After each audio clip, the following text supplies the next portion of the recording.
দেশনেত্রী বেগম খালেদা জিয়ার যে মৃত্যুর ঘটনা, এটা পারফেক্টলি ডিল করতে ব্যর্থ হয়েছে বিএনপি। খালেদা জিয়া তার অন্তিম যাত্রায় যে বিরল সম্মাননা পেয়েছেন, পুরো বিশ্ববাসীর যে ভালোবাসা পেয়েছেন, এটা খালেদা জিয়ার ব্যক্তিগত অ্যাচিভমেন্ট। সকল ভুল ত্রুটির ঊর্ধ্বে খালেদা জিয়াকে এই পৃথিবী সর্বোচ্চ সম্মানের সাথে বিদায় দিয়েছে। কিন্তু বিএনপি মোটেও সঠিকভাবে ডিল করতে পারেনি। বিএনপি বিরাট বিরাট কিছু ব্যর্থতার পরিচয় দিয়েছে, দৃষ্টিকটু, মারাত্মক, আপত্তিকর, বাংলাদেশের সোশ্যাল রিয়ালিটিতে ধৃষ্টতাপূর্ণ। গ্রামে গঞ্জে মানুষ সিসি করছে যে বিএনপি কাজটা করল কি, এবং কাটা ঘায়ে নুনের ছিটা দিয়ে এসেছে মাঝপথে চরমোনাইকেও মানুষ সমালোচনা করছে যে এটা কি।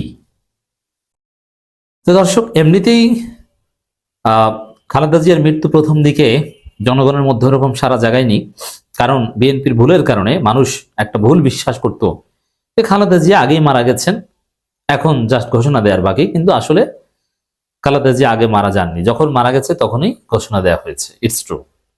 কিন্তু মানুষ বিশ্বাস করে যে আগে মারা গেছে। এখন মানুষের পারসেপশন তো আপনি গায়ের জোরে দূর করে দিতে পারবেন না। এবং বিএনপির লোকজন দেখলাম রফিকুল্লাহ আফসারী, মুহাদ্দিস রফিকুল্লাহ আফসারী নামের এক জনপ্রিয় বক্তা আলেমীদিন, তাকে হত্যার হুমকি দিচ্ছে যে তার গাড়ি থাকবে কিন্তু রফিকুল্লাহ আফসারী থাকবে না। কিন্তু বাস্তবে রফিকুল্লাহ আফসারী না, এদেশের 95% প্লাস মানুষ ইনক্লুডিং বিএনপি বিশ্বাস করে বা করত যে খালেদা জিয়া আগেই মারা গেছেন। এখন জনগণের এই ভুল ধারণা দূর করার জন্যে বিএনপি কিছুই করতে পারেনি।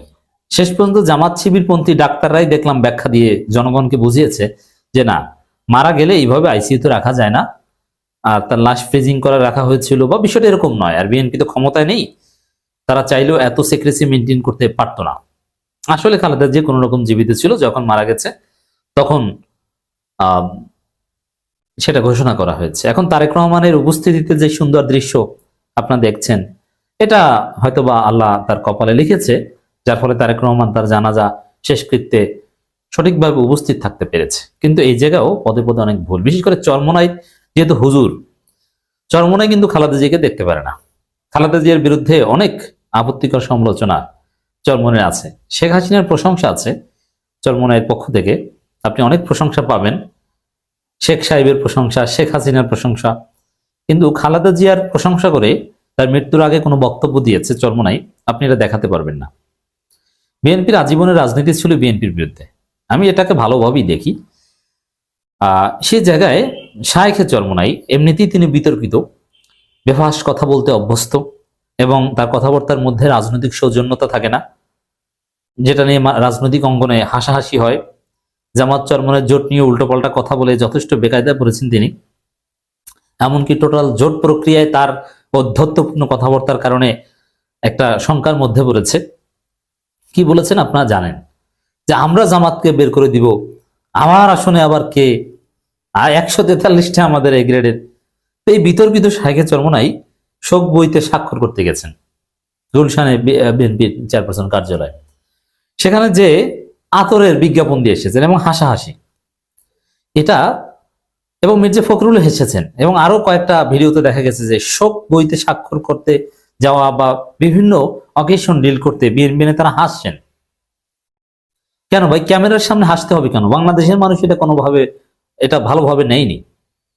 আপনার হাসা জায়েজ, শরীয়তে এটা না জায়েজ কিছু না, যেহেতু আপনার বাবা মা মারা যায়নি। কিন্তু গ্রামে গঞ্জে যার আত্মীয় স্বজন মারা যায়, বাবা মা বাদ দিলাম, তার সন্তান বা আত্মীয় স্বজন হাসাহাসি করবে, জনগণ পিছা মারে। তাতে পিছা বুঝেন, যাদের বাড়ি বরিশালে তাদেরকে জিজ্ঞেস করবেন। তো এই যে ফয়জুল করিম আর মির্জা ফখরুল ইসলাম আলমগীরের যে হাসাহাসি ইন্টারাকশন, এটা কি? এটা আপনি কোথায় পেয়েছেন? এবং আতরের বিজ্ঞাপন কেন? এখানে আতরের বিজ্ঞাপন দিতে হবে কেন? আপনি একটা ভাবগাম্ভীর্যপূর্ণ একটা শোকবহ পরিবেশ থাকবে, আপনার আতর দিলে একটা সিক্রেট ফিলিংস আসে, ইটস গুড, আপনি আতর লাগিয়ে দিয়েছেন, দ্যাটস ইট, ফাইনাল।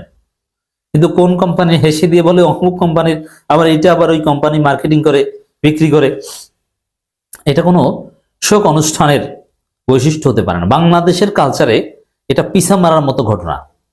এই ঘটনা শায়েখ জারমুনে যে ঘটিয়ে এসেছেন, এটা Mirza ফখরুলেরও।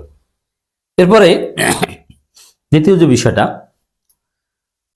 Tarique Rahman from the beginning to end, এর মানে মারা যাওয়া থেকে শুরু করে একদম দাফন পর্যন্ত সাদা শার্ট, কখনো কালো ব্লেজার এবং এবং প্যান্ট পরা ছিলেন। এক সেকেন্ডের জন্য একটা পাঞ্জাবি, একটা টুপি তার গায়ে মাথায় শোভা পায়নি। বাংলাদেশ এটা ভালোভাবে নেয় না। This is Bangladesh. Pant, Tarique Rahman যে ড্রেসে ছিলেন ওই ড্রেসে পরে, ওই ড্রেসে থাকা অবস্থায় জানাজা পড়ানো জায়েজ, কিন্তু বাংলাদেশি মুসলমান হিসেবে অ্যাটলিস্ট শেষ কৃত্যে আপনি একটা পাঞ্জাবি গায়ে দিবেন, একটা পাজামা থাকবে। সবচাইতে ভালো হয় যদি সাদা পাঞ্জাবি পাজামা থাকে, অথবা কালো পাঞ্জাবি, শোকের প্রতীক, সাদা পাজামা, মাথায় একটা টুপি। তারেক রহমানের কি কোনো টুপি নাই? তার ওই সাদা শার্ট আর টুপি ছাড়া চলতে হয়েছে। মানে এটার পিছনে কোনো রাজনীতি আছে কিনা? ভারত আবার মৌলবাদী বলে টলে কিনা? ভারত তারেক রহমান ওই ছবি মার্কেটিং করে কিনা? এই যে দেখো, তারেক রহমানও তো মৌলবাদী টুপি মাথায় দেয়। এইসব ভয় আছে কিনা? নইলে আপনি কেন টুপি পড়েন না? আর তারেক রহমান তো টুপি পরেন, বিভিন্ন সময় পাঞ্জাবি পরা ছবি, ঈদের নামাজের সময় এরকম আছে।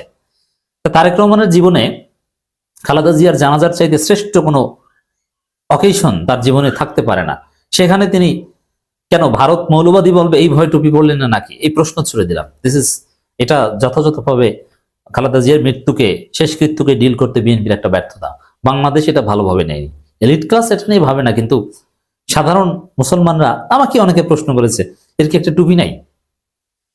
তো দর্শক, এই চরমোনাই মির্জা ফখরুল হাসাহাসি, আতরের বিজ্ঞাপন, তারেক রহমানের টুপি না থাকা, এগুলো তো আছেই, আবার রাজনৈতিক ভুলও আছে। দর্শক, আপনারা জানেন যে ভারতের পররাষ্ট্রমন্ত্রী জয়শঙ্কর এসেছে, আসতে পারেন, যেহেতু ডিপ্লোম্যাটিক রিলেশন স্টিল আছে, কিন্তু বাংলাদেশের মানুষ ভারতকে ভালোভাবে নিতে পারে না। কথিত আছে, আমি শুনেছি যে বিএনপির লোকজন বলছে যে কেউ নারাই তাকবীর স্লোগান দিবা না, এমনিতে জানা যায় আল্লাহু আকবার, ওটা তো বলতে হয়। মনে হয় যেহেতু নারাই তাকবীর বললে বিএনপির গায়ে বাজে, তারা মাইক কেড়ে নেয়, এরকম ঘটনা ঘটে, আপনারা দেখেছেন। জয়শঙ্কর আবার মাইন্টেন করে কিনা এটা না বলার একটা নির্দেশনা ছিল। এই যে হীনমন্যতা, মানে ভারতকে খুশি করতে টুপি না পরার ঘটনা ঘটতে পারে। তো এখানে ইউনূস সরকারের নানান পর্যায়ের সাথে প্রোটোকল বা দেখা সাক্ষাৎ হয়েছে, কিন্তু ইউনূস সরকার, আমি যখন পর্যন্ত কথা বলছি তখন পর্যন্ত পাকিস্তানের স্পিকারের সাথে বৈঠকের ছবি বা নানান কিছু প্রচার করলো, জয়শঙ্করের সাথে ইউনূস সরকারের কারো কোনো ছবি সরকার প্রচার করছে না। অথচ বাংলাদেশ সরকার তাকে প্রোটোকল দিয়েছে। এটা ডিপ্লোম্যাটিক ইমিউনিটিস এবং অ্যাকর্ডিং টু ভিয়েনা কনভেনশন 1961।